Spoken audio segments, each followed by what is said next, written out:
Assalamualaikum warahmatullahi wabarakatuh. Perkenalkan, saya Yeni Dayani dengan NIM 226500024 dari kelas A. Pada video ini saya akan mereview materi keempat mata kuliah manajemen proyek, yaitu dengan judul manajemen integrasi proyek. Kunci dari keseluruhan keberhasilan proyek yaitu pertama, manajemen integrasi proyek yang baik.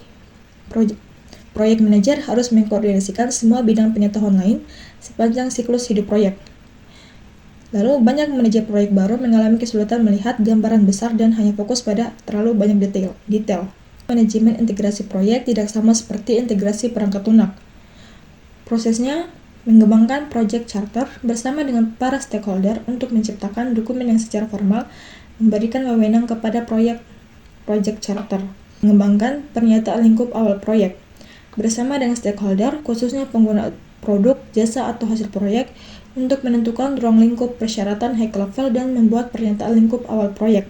Mengembangkan rencana pengelolaan proyek, mengkoordinasikan segala upaya perencanaan untuk menciptakan dokumen yang konsisten dan koheren rencana manajemen proyek.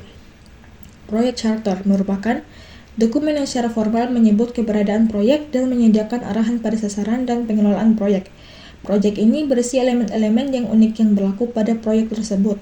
Nama proyek resmi, manajemen proyek, tujuan proyek, penjelasan asal-usul proyek, sponsor proyek, hasil akhir dari fase-fase proyek, strategi global dalam pelaksanaan proyek, dan hitungan waktu kasar dan biaya kasar, sarana dan prasarana dan sumber daya, lalu terakhir staff atau vendor. Contohnya, proyek sistem informasi rumah sakit. Manajernya Esfari, Magister Komputer. Penggunaan proyek charter. Pertama, pendefinisian proyek secara jelas. Kedua, mengenali atribut-atribut pada proyek. 3. Identifikasi otoritas proyek. 4. Peran kerja orang-orang utama yang terlibat. Dan terakhir, sebagai fondasi yang menopang jalannya proyek. Pernyataan lingkup merupakan dokumen yang digunakan untuk mengembangkan dan mengkonfirmasi pemahaman umum dari lingkup proyek. Ini merupakan alat bantu penting untuk mencegah skop creep atau kecenderungan lingkup proyek terus menjadi besar.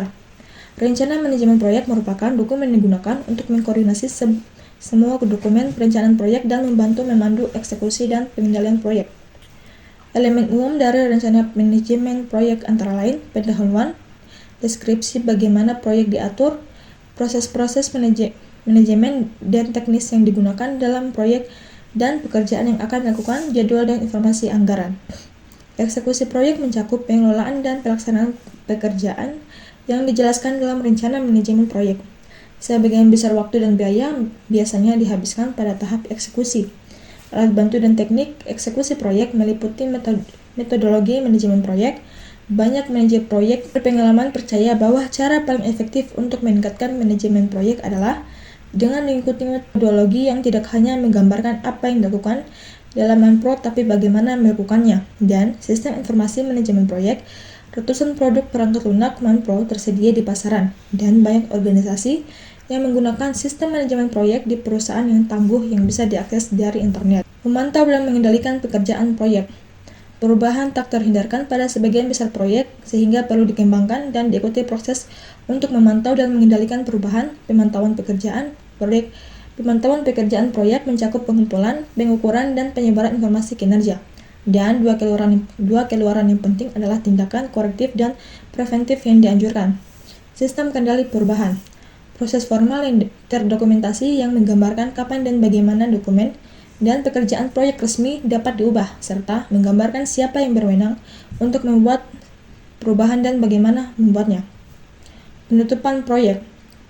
Untuk menutup proyek, harus mengakhiri semua aktivitas. Keluaran utamanya meliputi prosedur penutupan administratif, prosedur penutupan kontrak produk, layanan atau hasil akhir, pembaharuan aset proses. Mungkin itu saja hasil review materi keempat dari saya. Jika ada kesalahan mohon dimaafkan. Saya akhiri. Wassalamualaikum warahmatullahi wabarakatuh.